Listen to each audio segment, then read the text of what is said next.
നമസ്കാരം. ഋഷിപ്രോക്തം ചാനലിലേക്ക് ഏവർക്കും ഹൃദ്യമായ സ്വാഗതം. സ്ത്രീ ജന്മം ഭാഗ്യജന്മമാണ്. അമ്മമാർ ദൈവത്തിന് തുല്യമായിട്ടാണ് നമ്മുടെ ഭാരതീയർ പരിഗണിക്കുന്നത്. അമ്മ എന്നാൽ സ്വാർത്ഥതയില്ലാത്തവൾ എന്നാണ് അർത്ഥം. കുടുംബം, ഭർത്താവ്, ബന്ധുക്കൾ എന്നിങ്ങനെ മറ്റുള്ളവർക്കായി അധ്വാനിക്കുകയും ജീവിക്കുകയും ചെയ്യുന്ന അമ്മമാർക്ക് വേണ്ടിയാണ് ഈ വീഡിയോ ഞാൻ സമർപ്പിക്കുന്നത്. അമ്മമാരായിട്ടുള്ള അല്ലെങ്കിൽ അമ്മമാരാകാൻ പോകുന്ന എല്ലാ സ്ത്രീകൾക്കും വേണ്ടി നമുക്ക് ഈ വീഡിയോ സമർപ്പിക്കാം. ഓരോ സ്ത്രീകളുടെയും നക്ഷത്രപ്രകാരം അവരുടെ ജീവിതകാലത്തിൽ എന്തെല്ലാം കാര്യങ്ങൾ നടക്കാൻ സാധ്യതയുണ്ട്, അവരുടെ സ്വഭാവ സവിശേഷതകൾ, അവരുടെ ജീവിതത്തിലുള്ള പോരായ്മകളെയൊക്കെ മാറ്റിയെടുക്കാനുള്ള നിർദ്ദേശങ്ങൾ, അതിനുവേണ്ട പരിഹാരങ്ങൾ, എന്തെല്ലാം കാര്യങ്ങൾ മനസ്സിലാക്കിക്കൊണ്ട് പ്രവർത്തിച്ചാൽ ജീവിതകാലത്തിൽ ഉയർച്ചയും സന്തോഷവും സമാധാനവും ഒക്കെ ലഭിച്ചുകൊണ്ട് ജീവിതത്തെ സന്തുഷ്ടവും ഭദ്രപ്രദവും ആക്കുവാനുള്ള മാർഗങ്ങളാണ് വീഡിയോയിൽ പ്രതിപാദിക്കുന്നത്. നമുക്ക് അശ്വതി മുതൽ രേവതി വരെയുള്ള എല്ലാ നക്ഷത്രക്കാരുടെയും ഇത്തരത്തിലുള്ള വീഡിയോകൾ ചെയ്യാം. എല്ലാ സ്ത്രീകൾക്കും ഇതൊരു നല്ല അറിവായിരിക്കും. സ്ത്രീകളെ സ്നേഹിക്കുന്ന എല്ലാ പുരുഷന്മാർക്കും ഇതൊരു നല്ല അറിവായിരിക്കും. ഇപ്പോൾ നമുക്ക് ചിത്തിര നക്ഷത്രത്തിൽ ജനിച്ച സ്ത്രീകളുടെ വിശേഷ ഫലത്തെ ഒന്ന് പരിശോധിക്കാം. ചിത്തിര നക്ഷത്രക്കാരുടെ ആദ്യത്തെ ദശ ചൊവ്വാദശയാണ്.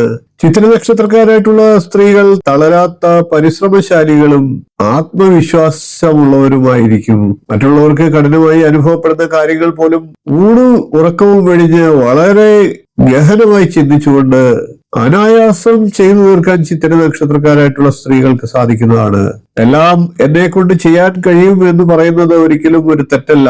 എന്നാൽ എല്ലാം എന്നെ കൊണ്ട് മാത്രമേ ചെയ്യാൻ കഴിയൂ എന്നുള്ള മനോഭാവം നിങ്ങളുടെ മാറ്റേണ്ടതായിട്ടുണ്ട്. അങ്ങനെയുള്ള മനോഭാവം പല പ്രശ്നങ്ങൾക്കും നാന്ദിയാകാം. കുടുംബത്തിൽ വിട്ടുകൊടുത്ത് പെരുമാറേണ്ട സന്ദർഭം വരുമ്പോൾ മടിക്കാതെ അതിന് ചിത്തിര നക്ഷത്രക്കാരായിട്ടുള്ള സ്ത്രീകൾ തയ്യാറാവാറുണ്ട്. എന്നാൽ ചില നിസ്സാര സന്ദർഭങ്ങളിൽ ചിലപ്പോൾ വാശി പിടിക്കാറുമുണ്ട്. അത്തരം സ്വഭാവങ്ങൾ ചിത്തിര നക്ഷത്രക്കാരായിട്ടുള്ള സ്ത്രീകൾ മാറ്റണം. ചിത്തിര നക്ഷത്രക്കാരികൾ പലരും സമൂഹത്തിൽ അംഗീകാരവും സ്വാധീനവും ഉള്ളവരായിരിക്കും. പല ചിത്തിര നക്ഷത്രക്കാരും മധുരമായി സംസാരിക്കുന്നവരായിരിക്കും. അതുകൊണ്ട് തന്നെ അവർ എപ്പോഴും സന്തോഷവതികളുമായിരിക്കാറുണ്ട്. കുടുംബത്തിലുള്ള മുതിർന്നവരെ ബഹുമാനിക്കുകയും സ്നേഹിക്കുകയും ചെയ്യുന്നവരാണ് ചിത്തിര നക്ഷത്രക്കാരികൾ. ഭർത്താവിന്റെ അളവറ്റ സ്നേഹത്തിന് ഇവർ പാത്രീഭൂതരാകാറുണ്ട്. എന്നാൽ ചില സന്ദർഭങ്ങളിലൊക്കെ മൂന്നാമതുള്ള ഒരാളെ കുടുംബ പ്രശ്നങ്ങൾക്ക് മധ്യസ്ഥം വഹിക്കാൻ ക്ഷണിക്കുന്നത് ഇവർക്ക് ദോഷകരമായി തീരാറുമുണ്ട്. മക്കൾ ഇങ്ങനെയായിരിക്കണമെന്ന് മറ്റുള്ളവർ പറയുന്ന രീതിയിൽ മക്കളെ വളർത്താൻ ശ്രദ്ധിക്കുന്ന ചിത്തിര നക്ഷത്രക്കാരികൾ ആ മേഖലയിൽ മറ്റുള്ളവർക്ക് തികഞ്ഞ മാതൃക തന്നെയാണ്. സ്വാതന്ത്ര്യമാണേലും സ്നേഹമാണേലും ശാസനയാണെങ്കിലും നൽകേണ്ട അളവിൽ കൃത്യമായിട്ട് മക്കൾക്ക് നൽകി വളർത്താൻ നിങ്ങൾക്കറിയാം. അതും ഇവരെ കുറിച്ച് അഭിമാനത്തിനുള്ള വകയുള്ള കാര്യങ്ങളാണ്. വിശ്വസിച്ചെത്തുന്നവരെ സ്നേഹിക്കുകയും സഹായിക്കുകയും ചെയ്യുന്ന മനോഭാവമുള്ളവരാണ് ചിത്തിര നക്ഷത്രക്കാരികൾ. അതേപോലെ തന്നെ വിശ്വസിക്കാത്തവരെ ഉദാസീനരാക്കുന്ന സ്വഭാവവും ഇവർക്കുണ്ട്. ചില പ്രധാനപ്പെട്ട കാര്യങ്ങൾ ചിത്തിര നക്ഷത്രക്കാരികൾ കുറിച്ചു വയ്ക്കുന്നത് ഉചിതമാണ്. ഏത് സന്ദർഭത്തിലാണെങ്കിലും, ഉദാഹരണത്തിന് പ്രമാണങ്ങൾ ഒപ്പിടുമ്പോഴും ചെക്ക്, ക്രെഡിറ്റ് കാർഡ് തുടങ്ങിയ കാര്യങ്ങൾ ഉപയോഗിക്കുമ്പോഴും അശ്രദ്ധ പാടില്ല. ചിത്തിര നക്ഷത്രക്കാരായിട്ടുള്ള അമ്മമാർ മറ്റുള്ളവരെ ഉപദേശിക്കാൻ പ്രാപ്തരാണ് എങ്കിലും ധൃതിപ്പെട്ടെടുക്കുന്ന പല തീരുമാനങ്ങളിലും അബദ്ധങ്ങളിൽ ചെന്നു ചാടാറുണ്ട്. ഭർത്താവിന്റെയും കുടുംബാംഗങ്ങളുടെയും മുതിർന്നവരുടെ അഭിപ്രായങ്ങൾ ആരാഞ്ഞുകൊണ്ട് പ്രവർത്തിക്കുന്നത് നന്മകൾ ജീവിതത്തിൽ വർദ്ധിക്കാൻ സഹായകരമാകും. സഹോദരങ്ങളുമായി വിട്ടുവീഴ്ച പുലർത്തിയാൽ കുടുംബസ്വത്തിലൊക്കെ നല്ല രീതിയിൽ ആദായം ലഭിക്കുന്നതാണ്.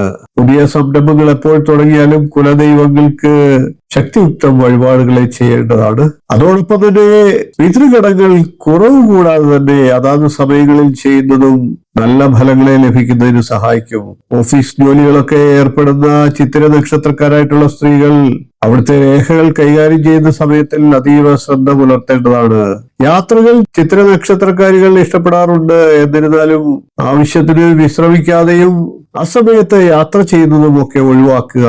സ്വയം വാഹനം ഓടിക്കുന്ന സന്ദർഭങ്ങളിലൊക്കെ മൊബൈൽ ഫോണിന്റെ ഉപയോഗം നിയന്ത്രിക്കുക. ദീർഘദൂര യാത്രകളും മറ്റുമുള്ള സമയത്ത് വഴിയിൽ ഏതെങ്കിലും തരത്തിൽ ഗണപതി ക്ഷേത്രങ്ങൾ ഉണ്ടെങ്കിൽ തീർച്ചയായിട്ടും അവിടെ പോയി ദർശനം നടത്തുക. പൊതുവെ ചിത്തിര നക്ഷത്രക്കാരായിട്ടുള്ള സ്ത്രീകളിൽ ഉദരരോഗങ്ങൾ കണ്ടുവരാറുണ്ട്. സ്വയം ചികിത്സ നടത്താതെ വിദഗ്ധ സേവനം തേടേണ്ടതാണ്. കൂടാതെ ഹെർണിയോ, പകർച്ചവ്യാധികൾ, നെഞ്ചരിച്ചിൽ അഥവാ അസിഡിറ്റി തുടങ്ങിയവയാണ് ചിത്തിര നക്ഷത്രക്കാരായിട്ടുള്ള സ്ത്രീകൾക്ക് പൊതുവെ കണ്ടുവരുന്ന രോഗങ്ങൾ. അതുകൊണ്ട് തന്നെ രോഗലക്ഷണങ്ങൾ കണ്ടാൽ ഉടൻ ചികിത്സ തേടേണ്ടതാണ്. ജാതകപ്രകാരം ശനി, കേതു എന്നീ ദശാകാലങ്ങളിൽ അതീവ ശ്രദ്ധ പുലർത്തുക. പ്രവർത്തികളിൽ വേഗത ഒഴിവാക്കേണ്ടതാണ്. ഇക്കാലത്തൊക്കെ മറവി വർദ്ധിക്കാനുള്ള സാധ്യതയുണ്ട്. വർഷത്തിലൊരിക്കൽ കൊടുങ്ങല്ലൂർ ക്ഷേത്രത്തിലോ ചോറ്റാനിക്കര ക്ഷേത്രത്തിലോ ഒക്കെ ദർശനം നടത്തുക. ഓം വജ്രനാഗായ വിദ്മഹേ തീക്ഷ്ണദംഷ്ട്രായ ധീമഹി തന്നോ നരസിംഹ പ്രചോദയാത് എന്ന നരസിംഹമൂർത്തിയുടെ ഗായത്രി മന്ത്രത്തെ നിത്യം ജപിക്കുക. അത് ജീവിതത്തിൽ എന്നെന്നും ആനന്ദം നൽകുന്നതിന് കാരണമാകും. 27 നക്ഷത്രക്കാരുടെയും അറിയേണ്ടതെല്ലാം എന്നുള്ള വീഡിയോ ഞാൻ ചെയ്തിട്ടുണ്ട്. 27 നക്ഷത്രക്കാരും കാണേണ്ട വീഡിയോ തന്നെയാണ് അത്. ഓരോ നക്ഷത്രക്കാരെ കുറിച്ചും ഇതുവരെ ആരും പറയാത്ത കഥകൾ എന്ന എന്റെ വീഡിയോ കാണുക. 2 ഭാഗങ്ങളിലായിട്ടാണ് ഓരോ നക്ഷത്രക്കാരെയും ഞാൻ വീഡിയോയിലൂടെ അവതരിപ്പിച്ചിട്ടുള്ളത്. അത് നിങ്ങൾക്ക് വിലപ്പെട്ട അറിവുകൾ നൽകും. വീഡിയോയുടെ ലിങ്ക് എന്റെ സ്ക്രീനിലും കാർഡ് രൂപത്തിലും കൂടാതെ ഡിസ്ക്രിപ്ഷൻ ബോക്സിലും നൽകിയിട്ടുണ്ട്. ലിങ്കിൽ ക്ലിക്ക് ചെയ്ത് നിങ്ങൾക്ക് വീഡിയോ കാണാവുന്നതാണ്. നിങ്ങളുടെ നക്ഷത്രത്തെ കൂടുതലായി അറിഞ്ഞിരിക്കുക. വീഡിയോ ഇഷ്ടപ്പെട്ടുവെങ്കിൽ ഒന്ന് ലൈക്ക് ചെയ്യുക, ഷെയർ ചെയ്യുക, ചാനൽ ഒന്ന് സബ്സ്ക്രൈബ് ചെയ്യുക. നിങ്ങളുടെ അഭിപ്രായം കമന്റ് ആയിട്ട് അറിയിക്കുക. ഇനിയും ഇതുപോലുള്ള നല്ല നല്ല വിഷയങ്ങളുമായി നമുക്ക് തുടർന്ന് വീണ്ടും കാണാം. നന്ദി, നമസ്കാരം, ശുഭദിനം.